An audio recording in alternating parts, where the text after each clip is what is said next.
My dear student of the third secondary stages, welcome back again in a new episode of your favorite program Madrasa على الهوا. Now and for every Tuesday we meet again to complete our explanation in our curriculum of mathematics for this year 2016-2017, and we are going now to complete discussion of higher derivative, and we'll cover together today some kind of different problems which talking about how to deal with the problems related to the higher derivative and implicit derivative in the same time.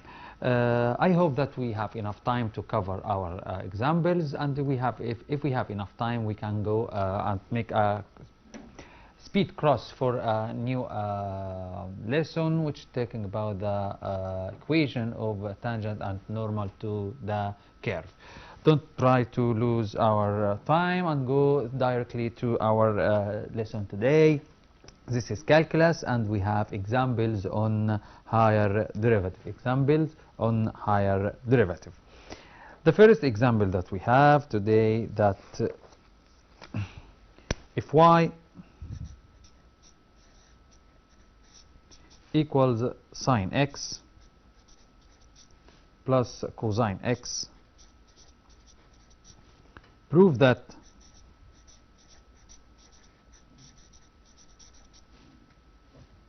d for y for dx power 4 equals y. This is a form of proof. We need to find out the fourth derivative. If y equals y sine x plus cosine x, prove that d for y over dx power 4 equals y. تعالوا مع بعضينا نبدأ نحلها. أنا عندي y equals sine x plus cosine x. Get first derivative y dash, which is dy over dx. Derivative of sine is cosine x. Derivative of cosine negative sine x. We will get now second derivative y double dash. Derivative of cosine negative sine x minus sine x, its derivative is cosine x. Third derivative y triple dash, negative derivative of sine is cosine x, and negative cosine x its derivative negative sine, negative is positive, يبقى positive sine x. Finally we will get y fourth dash, which is d for y over dx power 4 equals derivative cosine negative sine multiply negative is sine x plus cosine x. We have to note that sine x plus cosine x is the same sine x plus cosine x, which is y. يبقى على طول the fourth derivative of y equals y again. ودي مسألة تدريبية ما فيهاش نوع من درجة الصعوبة، هي بس مسألة تعتمد على الريبيتيشن عشان أجيب ريليشن معينة أو أدرب ولادنا على الديريفيتيف بتاع الساين والكوزاين. عايزين بنتدرب هنا على ديريفيتيف ساين وكوزاين، وكمان نتدرب على ما ننساش الساين بتاعت الفانكشن عشان ما تقعش مني امتى الديريفيتيف يبقى ساين وامتى يبقى نيجاتيف كوزاين أو نيجاتيف ساين. طيب نروح لإكزامبل اللي بعد كده. If y square plus x square, or if x square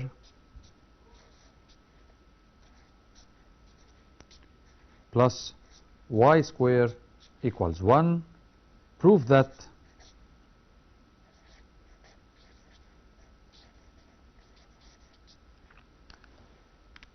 proof what بقى؟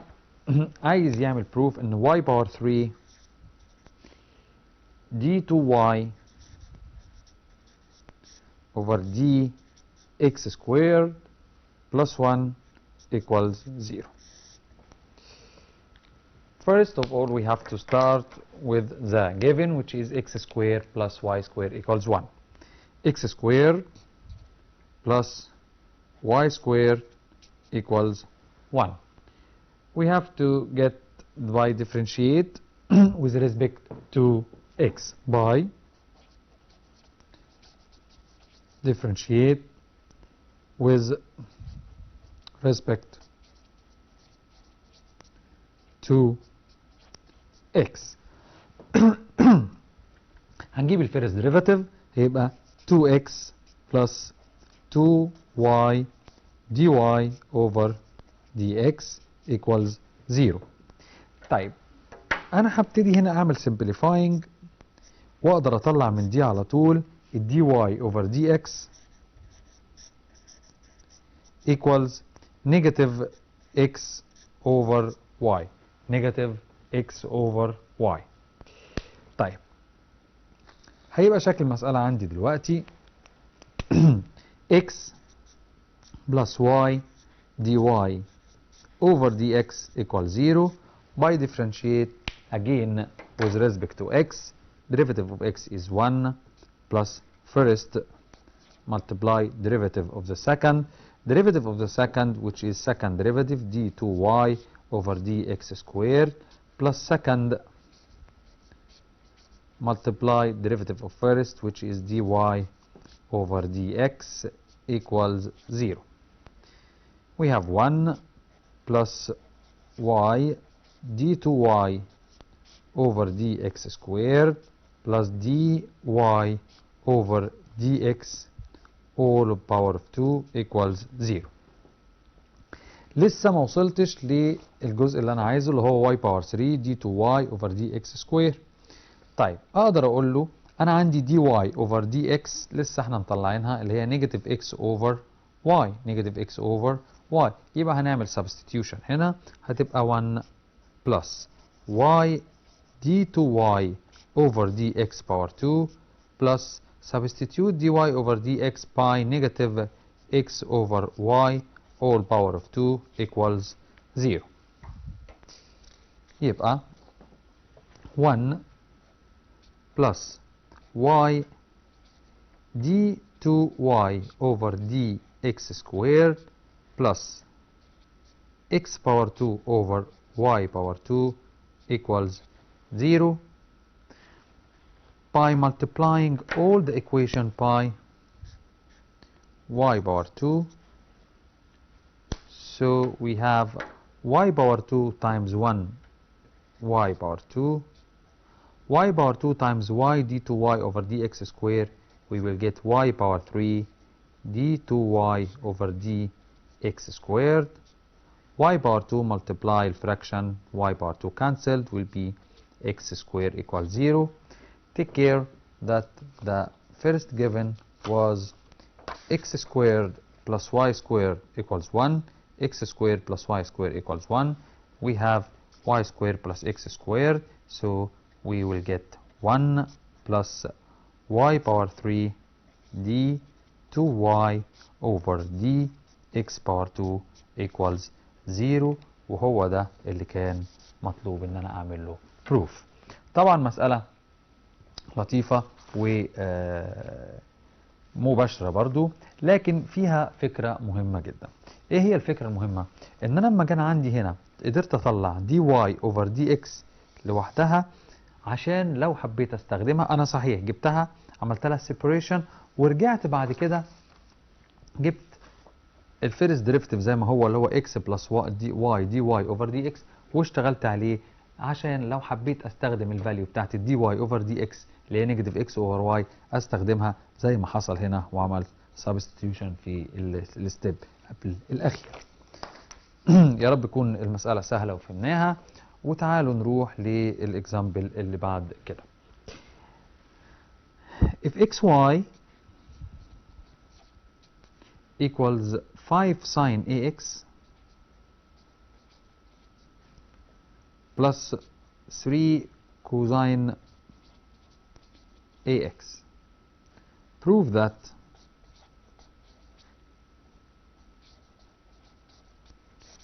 prove what بقى؟ d2y over dx square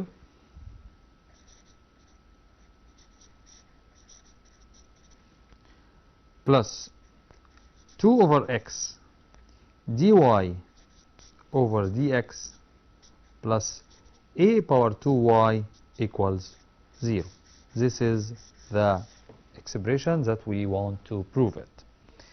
First of all, we have to start with the given, which is xy equals 5 sine ax plus 3 cosine ax. هنقول له since xy equals 5 sine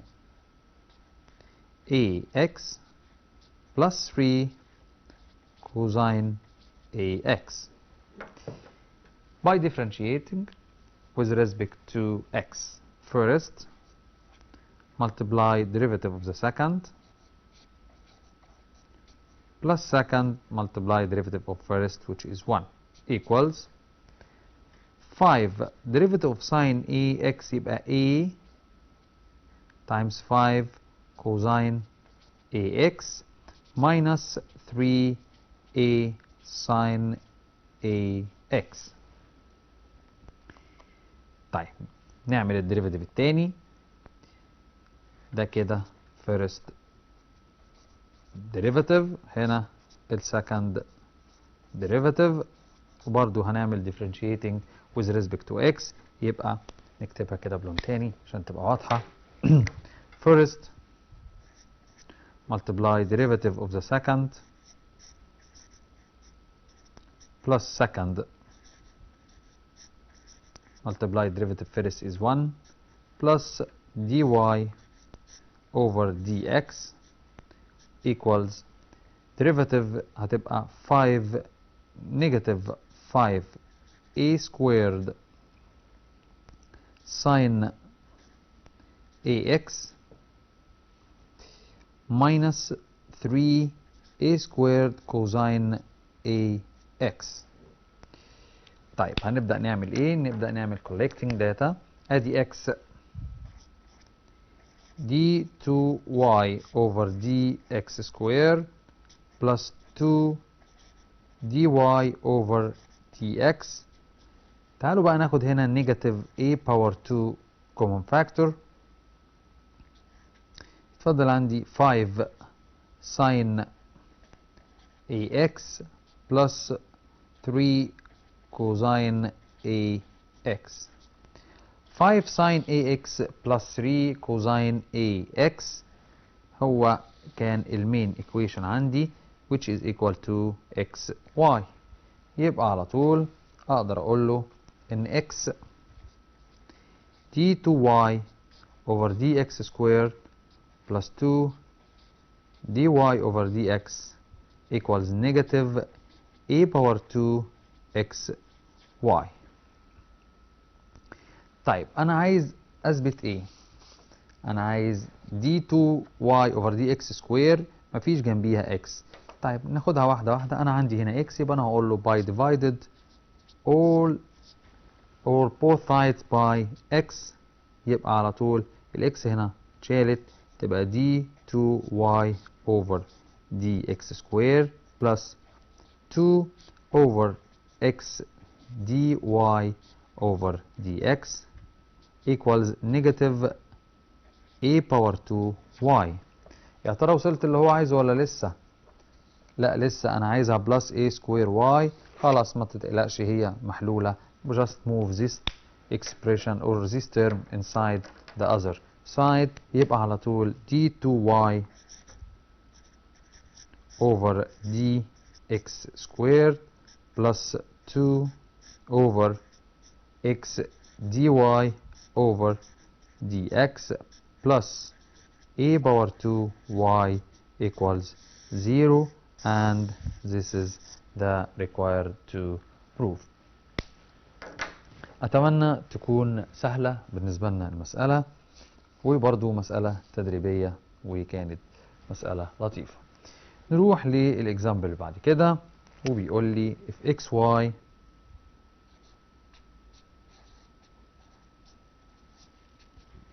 equals 2 prove that x squared d2y over dx power 2 plus 3x dy over dx plus y equals 0. طيب هنعمل ايه؟ هناخد المين ريليشن او المين جيفن وهقول له xy equals 2 باي differentiate both sides by both sides with respect to x with respect to x. يبقى عندي first multiply derivative is second plus second multiply derivative first which is 1 equals 0. واقدر اطلع على طول من هنا directly ان ال dy over ال dx equals negative y over x. دي relation keep it as it is. طيب بعد كده هاخد ده واعمل ال second derivative برضو by differentiating with respect to x. يبقى first times derivative of the second d2y over dx squared plus second multiply derivative of the first is 1 plus dy over dx equals 0. طيب هنعمل ايه؟ دول طبعا like terms. يبقى ال x d2y over dx squared plus 2 dy over dx equals 0. ودي آخر حاجة احنا وصلنا لها إن ال x d2y over dx squared plus 2 dy over dx equals 0. طب ما أنا عندي dy over dx equal negative y over x. يبقى نعمل substitution على طول. يبقى x d2y over dx squared. طيب أنا عايز أوصل لإيه بقى؟ معلش هي تريكي كده شوية. عايز أوصل ل 3x dy over dx. أنا عندي هنا 2 dy over dx. طب إيه رأيكم نخليها plus 3 dy over dx minus dy over dx. تمام equal 0. ده كده نفس الاكسبريشن بالظبط بس أنا غيرت الفورم. طب وبعدين هنعمل substitution. هعمل substitution بإيه؟ بالdy over dx. هقول له كده x d2y over dx squared plus 3. هخلي dy over dx زي ما هي وهعمل substitution بالdy over dx دي بنيجاتيف y over x. الله، طب انا عملت كده ليه يا مستر؟ انا عملت كده ليه عشان انا عندي فورم انا عايز اوصل لها.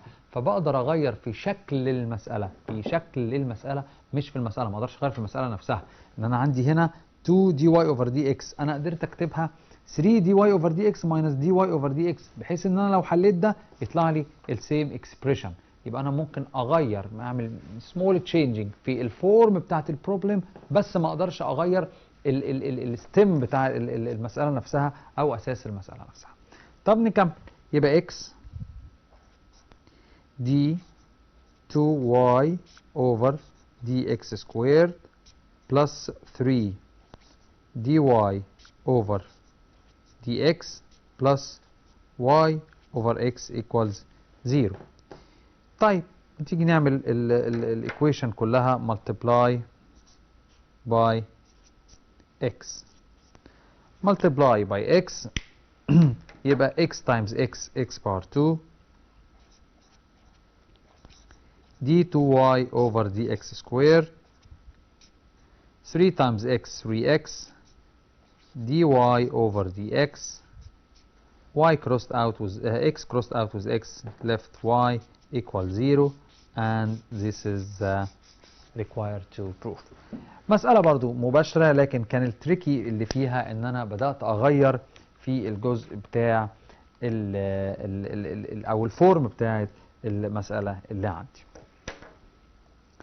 طيب كان زمان كنا بناخد حاجة اسمها السلوب اوف ذا تانجنت. احنا ممكن بقى نروح للدرس اللي بعد كده اللي هو equation of the tangent and equation of the normal. انا كنا بناخد زمان سلوب كان بيساوي ايه السلوب؟ السلوب كان بيساوي مثلا يا اما لو عندي 2 points y2 minus y1 over x2 minus x1 ده كان السلوب using two different points. طيب ده لو كان عندي 2 points A مثلا x1 y1 وبوينت ثانيه B x2 and y2 يبقى اول قانون في قانون السلوب اول سلوب كان بيساوي tan ثيتا والثيتا دي هي كانت included angle between التانجنت and positive direction of x-axis. وكان عندي كمان لو انا عندي equation على شكل ax plus by plus c equals 0 دي كانت عبارة عن equation of straight line يبقى على طول كان السلوب equals negative coefficient of x over coefficient of y يبقى على طول negative a over b. وده كانت الفورمز بتاعت السلوب بنقدر نجيبها ازاي. انتقلنا بعد كده في مرحلة من المراحل ان انا بتكلم لو انا عندي if we have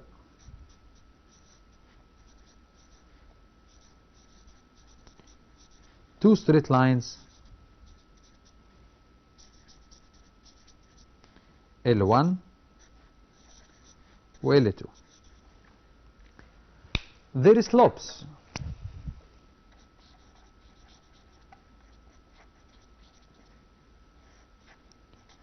M1 M2. طيب عارفين ان لو L1 parallel to L2 يبقى على طول M1 equals M2. number 2 لو كان L1 perpendicular to L2 يبقى على طول M1 M2 equals negative 1.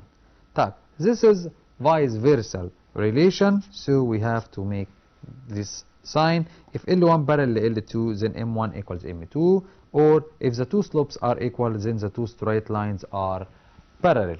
Also if the two straight lines are perpendicular or orthogonal then the product of their slopes equals negative 1 or if we found that the product of any two slopes of two straight lines equal negative 1 that means or that leads to perpendicular situation between these two straight lines. برضو بنفكر ولادنا بشوية نوت صغيرين. Any straight line parallel to x-axis its slope equals 0 where any straight line parallel to y-axis يبقى السلوب على طول هيبقى undefined. هيبقى undefined. هيتفضل لي حاجة صغيرة واقدر اقول ان السلوب دلوقتي برضو هو عبارة عن الفيرست derivative dy over dx at the point x1 y1 which will be determined from the question. طيب آخر حاجة برضو equation of straight line. بجيب الايكويشن بتاعت الستريت لاين ازاي؟ طبعا كلنا فاكرين y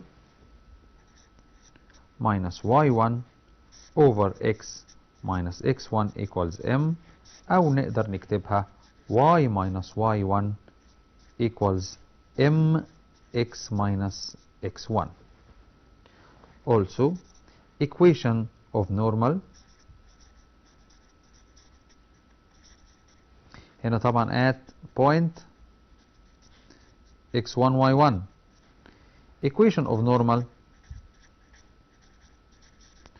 to the curve at the point x1 y1 هيبقى على طول y minus y1 over x minus x1 equals، لو كان السلوب هنا m يبقى هنا هقول negative 1 over m، or we can write it in the form y minus y1 equals negative 1 over m x minus x1. طبعا دي كانت شوية نوتس مهمة جدا.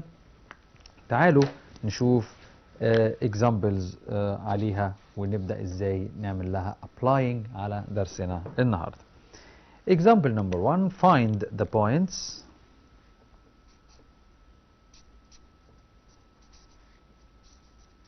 on the curve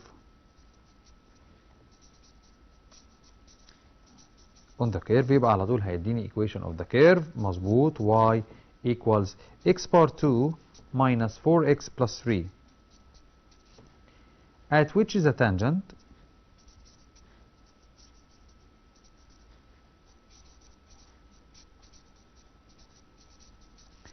to the curve. ماله بقى؟ أول حاجة في عندي كذا كيس. First case parallel to x axis. Number 2 parallel to straight line y minus 2x plus 3 equals 0. Number 3 perpendicular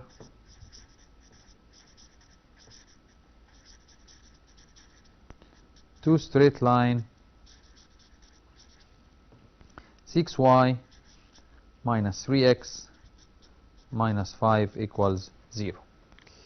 Three cases. عندي عندي curve, equation of the curve y equals x bar 2 minus 4x plus 3. تعالوا نكتبها مع بعض. الكيرف تاني اهو y equals x bar 2 minus 4x plus 3. This is the equation of the curve. أول حاجة هنعملها هنجيب الفيرست derivative. هقول له dy over dx equals 2x minus 4, and this is the first derivative. Since أول حاجة بقى إن التانجنت parallel to x axis، على طول أقول له أو أترجم إن dy over dx equals 0. dy over dx equals 0 يبقى 2x minus 4 equals 0، تبقى 2x equals 4، ومن هنا أقدر أقول إن ال x equals 2. طيب يا مستر هو عايز بيقول لك إيه؟ find the point on the curve. كلمة point on the curve معناها both values of x and y، يبقى على طول أقدر أقول إن ال y equals 2 power 2 minus 4 times 2 plus 3. 4 plus 3 7 minus 8 equal negative 1.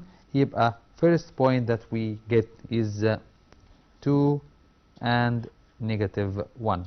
2 and كام؟ negative 1. طيب نروح للسكند كيس. برضو ما ننساش ان انا عندي dy over dx زي ما هي هشتغل عليها. dy over dx equals 2x minus 4. وقال ان الستريت لاين ده او التانجنت parallel to straight line، التانجنت parallel to straight line أني بقى straight line y minus 2x plus 3 equal 0. يبقى لازم الأول أجيب slope بتاع الستريت لاين ده اللي هو نيجاتيف 2 over 1 يعني 2 اللي هو نيجاتيف a over b نيجاتيف coefficient of x over coefficient of y. parallelly يبقى have the same slope يبقى therefore على طول عندي 2x minus 4 هتبقى equals 2 يعني 2x equals 6 يعني ال x equals 3. برضو جبت فاليو واحدة للإكس أنا محتاج الواي يبقى على طول أقول له الواي بتاعتنا عبارة عن 3 باور 2. ما تنساش لما بتيجي تجيب البوينت نعمل سبستيوشن في المين فانكشن اوف ذا كيرف. 3 باور 2 minus 4 times 3 plus 3 9 plus 3 12 minus 12 equal 0. يبقى البوينت اللي احنا عايزينها دلوقتي عبارة عن 3 and 0. نروح للثيرد كيس ومرة تانية وتالتة ورابعة هقول ان انا لسه معايا الدي واي اوفر دي اكس اللي هي 2x minus 4 والمرة دي قال لي ان التانجنت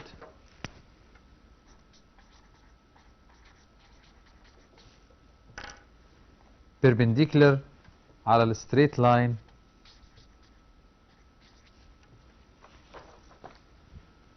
y minus 3x minus 5 equal 0. يبقى برضو لازم اجيب السلوب هنا تبقى نيجاتيف 3 over 6 هتبقى half. يبقى هقول له slope of perpendicular هتبقى نيجاتيف 2 over كام؟ over 1. نقصد من كده ان 2x minus 4 هو قال perpendicular يبقى هاخد الفاليو دي اللي هي نيجاتيف 2 يبقى 2x equals 2 على طول تطلع ال x equals 1. برضو عندي الفاليو واحدة للx يبقى هيطلع لي فاليو واحدة للy. هقول له الy بتاعتنا عبارة عن 1 باور 2 minus 4 times y اللي هي 1 times x plus 3 1 plus 3 4 minus 4 also equal 0. يبقى البوينت بتاعتنا 1 and 0. يبقى انا في كل كيس قدرت اترجمها. هو كل مره بيكلمني على التانجنت بالنسبه لي هو الفيرست ديريفيتيف اوف ذا كيرف. مره قال لي التانجنت parallel to x axis يبقى equal 0. مره قال لي parallel to straight lines جبت الستريت لاينز او السلوب بتاع الستريت لاين وعملت لهم ايكوال. وبعدين مره قال لي ان هو بيربنديكولار تو ستريت لاين تاني جبت السلوب وبعدين جبت سلوب اوف بيربنديكولار وسويت الفاليو بتاعتي بال دي واي اوفر دي اكس. تعالوا نروح نشوف مساله تانيه مع بعضينا. Find the equation of the tangent and the normal. Find the equation of the tangent and the normal to the curve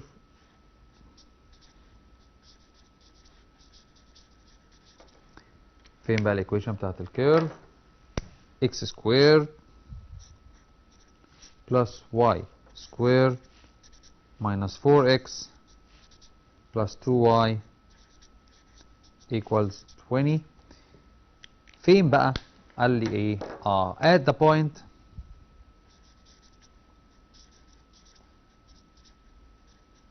point كام بقى؟ نيجاتيف 1 و 3 مالها؟ which lies on it. مهمة جدا دي.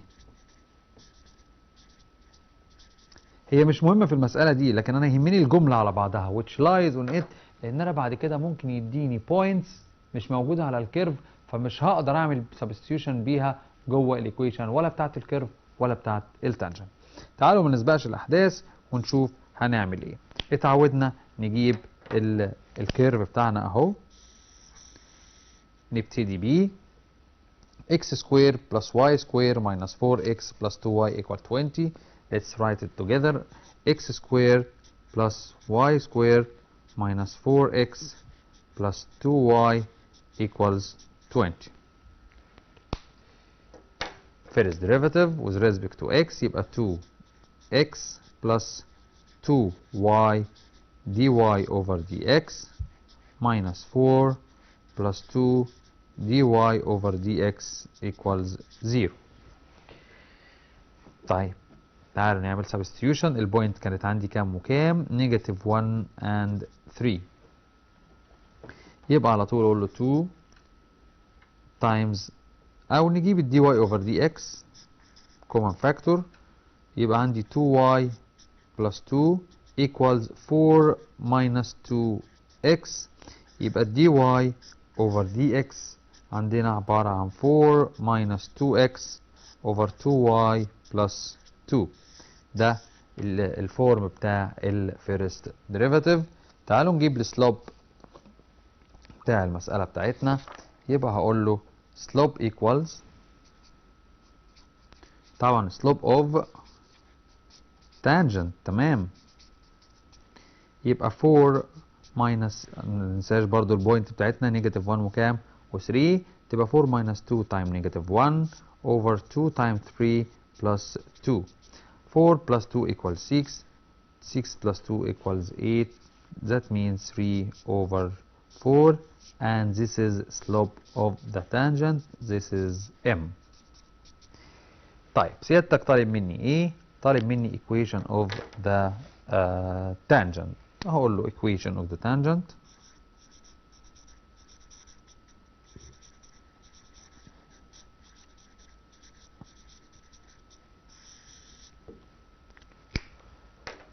y minus y1 equals m x minus x1. y minus 3 equals 3 over 4 x minus x1 اللي هي plus 1. يبقى 4y minus 12 equals 3x plus 3. يبقى على طول equation of the tangent هتبقى 4y minus 3x minus 15 equals 0. And this is the equation of the tangent. طلب مني حاجة تانية بعد كده بالظبط. طلب مني equation of the normal. هقول له equation of the normal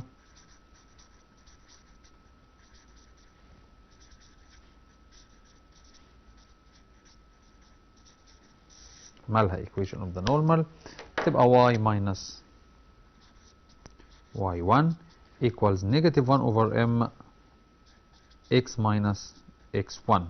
هتبقى y minus 3 equals negative 4 over 3 x minus x1. هتبقى 3y minus 9 equals x1 أنا آسف اللي هي كانت negative 1 يعني plus 1. يبقى negative 4x minus 4. So we have 3y plus 4x negative 9 plus 4 يبقى negative 5 equals 0. And this is equation of the normal. كده احنا خدنا مسائل مباشرة. الطلب الأول points lined on the curve وجاب لي conditions parallel to x axis parallel y axis. بعد كده طلب مني equation of the tangent وهو اداني given او اداني given point قدرت استخدمها. دلوقتي هيطلب مني بشكل احنا بنعمل المسائل عندنا accumulative تراكميه مع بعضها. هيطلب مني برضو equation of the tangent بس ما ادانيش البوينت وهيخليني انا اللي هجيب البوينت اللي هعمل بيها substitution في المساله. تعالوا نشوف هيطلبها ازاي وتعالوا نشوف احنا هنعمل في المساله ايه. مسألتنا بتقول find the equation of the normal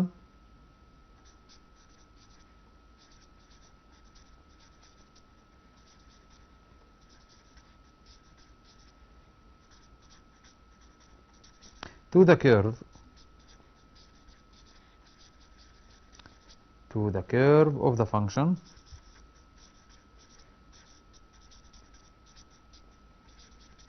y equals x square plus 2x minus 3. فين بقى أول حاجة؟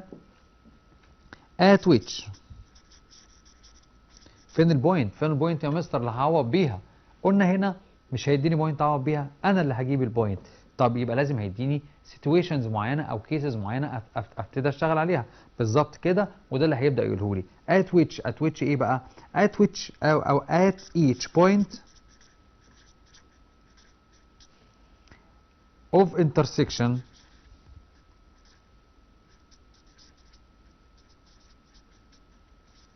with. ده الكيرف ده عمل intersection with ايه بقى؟ اول حاجه y axis، تاني حاجه x axis، تالت حاجه the straight line y equal -4، ورابع حاجه the straight line y minus x plus 1 equals 0. طيب بهدوء جدا كده، حضرتك عايز equation of the normal. equation of the normal يعني الأول لازم أجيب dy over dx. ماشي، آدي الواي بتاعتنا x squared plus 2x minus 3. هجيب الdy over dx هتبقى 2x plus 2، ونقف بقى كده شوية ونبدأ ندور على البوينتس بتاعتنا. أول حاجة هقول الانترسكشن بوينت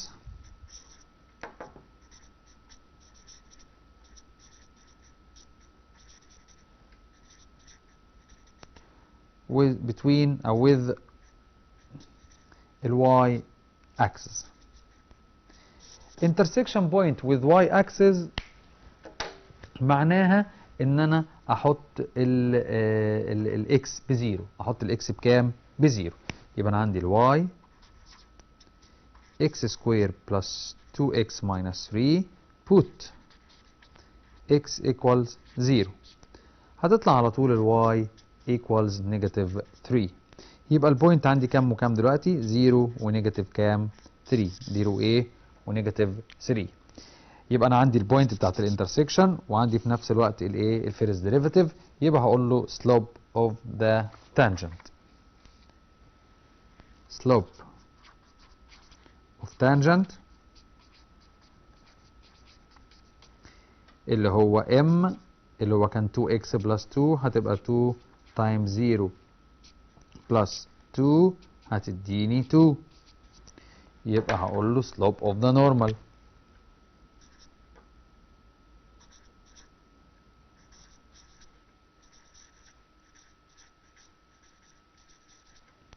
negative 1 over 2. يبقى فاضل لي هنا اقول له equation of the normal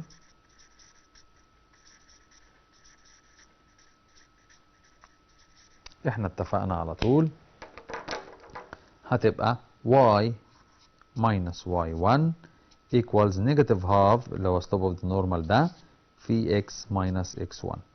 تبقى y minus فين ال y1؟ ال y1 اللي هي احنا لسه مطلعينها حالا اهي، اللي هي كام؟ negative 3، وادي ال x1. يبقى y minus negative 3 تبقى y plus 3 equals negative 1 over 2 x minus x1 0. يبقى مفيش غير ال x بس، multiply by 2 تبقى 2y plus 6 equal negative x. يبقى على طول أول equation that we can get from the first request and or the first case 2y plus x plus 6 equal 0. This is the equation of the normal to the curve.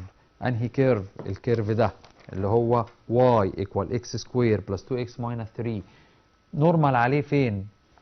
خلي بالكم يا أولاد إن أنا ممكن يكون عندي الكيرف بتاعي كده مثلا. أنا محتاج نورمال هنا. ممكن يكون عندي نورمال كده، ممكن يكون عندي نورمال كده. خلاص، انا عندي عايز انهي ايكويشن بقى نورمال؟ نورمال تو ذا كيرف ات ذا انترسكشن بوينت ويز واي اكسس. دي انا محتاج اعرف البوينت دي كام عشان احسب لها النورمال بتاعه. الايكويشن هو ده اللي انا حسبت له الايكويشن اوف ذا نورمال دلوقتي، اللي هي 2y بلس x بلس 6. مهم جدا ان انا ابقى فاهم الجيومتريكال مينينج بتاع المساله. طيب خلاص، خلينا نروح للجزء الثاني. كان مع الاكس اكسس انترسكشن بوينت مع الاكس اكسس، وخلاص هحط الواي بزيرو وهتبقى سهله. نروح لثالث حاجه، نشوف انا عندي دي واي اوفر دي اكس equals x 2x بلس 2، وكان عندي الكيرف ادي الواي اهو equals x سكوير بلس 2x minus 3، وعايز intersection point with ايه بقى؟ with straight line y equals negative 4. طيب بسيطة جدا، y equals negative 4، يبقى أنا هاخد ال two equations دول to solve them together. يبقى x square plus 2x minus 3 equals y which is negative 4. يبقى على طول x square plus 2x minus 3 plus 4 يبقى positive 1 equals 0.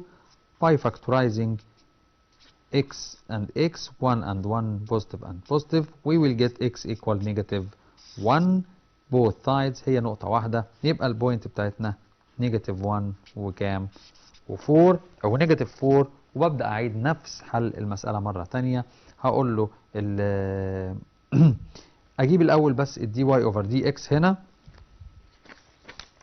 dy over dx هتبقى 2 times negative 1 plus 2 هتبقى 0. 2 باور 0 يبقى على طول الانترسكشن بوينت سلوب اوف ذا تانجنت. نخلي بالنا بقى هنا سلوب اوف تانجنت